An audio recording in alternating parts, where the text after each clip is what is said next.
Uma outra curiosidade. Sim. Uma pessoa que tem a voz mais fina, você como fonoaudiólogo, pode fazê-la ter um tom de voz melhor?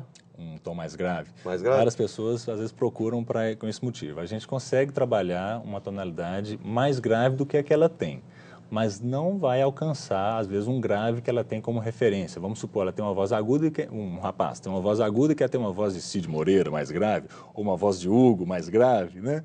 Mas, às vezes, ela não vai conseguir, porque a laringe, a estrutura laríngea dela não vai permitir. Ela já nasceu com a laringe para ter uma tendência, por exemplo, a ter uma voz mais agudizada, mas ela pode conseguir uns tons mais graves, sim, com treinamento, mas não chegar a um grave de algo que ela tem como referência, né?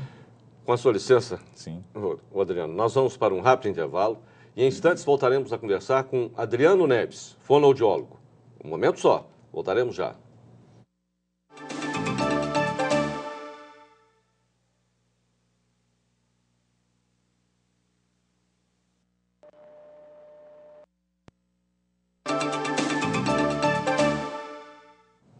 Voltamos a conversar com Adriano Neves, fonoaudiólogo. Nós estamos falando sobre a voz.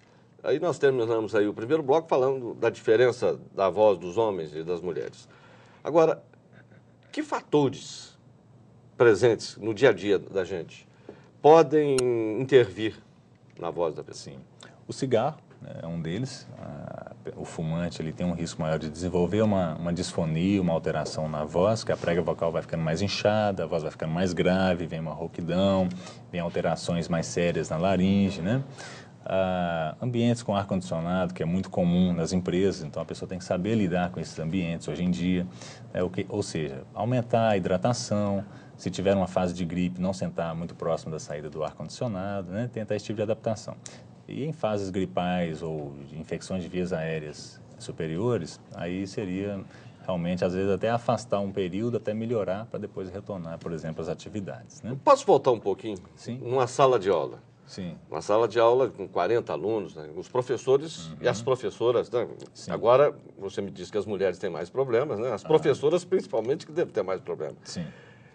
O que é ideal numa sala de aula para que, tanto para o professor quanto para os alunos, as coisas... Uma sala acusticamente tratada, né? Que não tenha muito... Eco. Que não tenha muito eco, né? Não usar muito o quadro de giz, sim as canetas, porque tem alguns professores que são mais alérgicos, né? O próprio professor ou a escola desenvolveu um programa de conservação vocal internamente, ou seja, em que vai oferecer para o profissional, para aquele professor, um treinamento de voz, ensiná-lo a usar a voz da forma correta, da forma adequada, né? De forma a não forçar. Então, vamos lá. Que tipo de alimentação, não sei se isso tem ligação, mas eu vou te fazer essa pergunta. Que tipo de alimentação é mais saudável para a voz? Sim. Bom, isso também varia um pouco, mas evitar a alimentação muito gordurosa, evitar a alimentação muito condimentada. Aí você já está falando na contraindicação. A contraindicação. A indicação seria, por exemplo, frutas, legumes, alimentação mais leve. Antes de você ir para uma apresentação, por exemplo, preferir a alimentação mais leve, que ela vai ser mais saudável. A alimentação à base de proteína também vai fortalecer a musculatura da voz, né, de certo modo. Até aquele famoso mito da maçã, né? Se a maçã faz bem ou não maçã, gengibre, romã, essas coisas todas. Exato. Aí, né? A maçã ela tem um efeito benéfico, embora ela não vá curar nenhum problema, mas ela vai ajudar, ela tem a propriedade de limpar a boca, o trato vocal, ela deixa a saliva mais ralinha, o que facilita um pouco a articulação, né? O gengibre aí já é um pouquinho mais complicado. Muitas pessoas utilizam o gengibre na intenção de reduzir o incômodo na voz ou na laringe. O gengibre ele tem um efeito anestésico, então a pessoa pode forçar e não percebe. Então é uma faca de dois gumes. Dá aquela sensação de alívio, porém pode forçar sem perceber.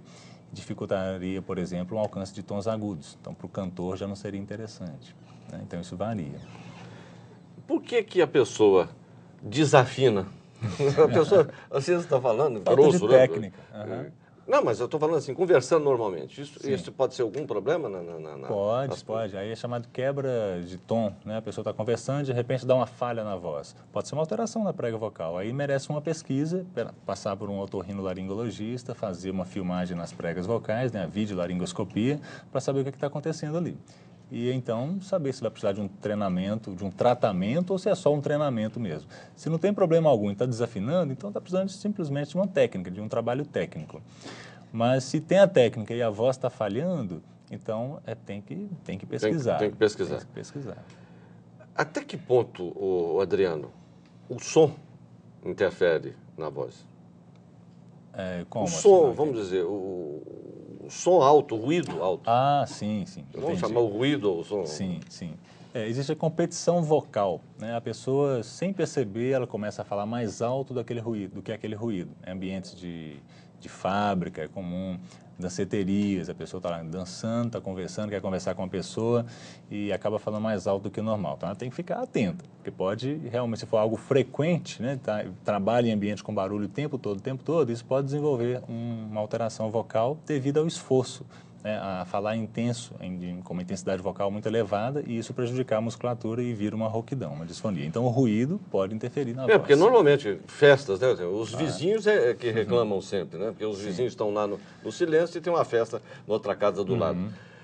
Mesmo que tenha uma música baixa, a voz das pessoas as pessoas vão aumentando o tom de voz.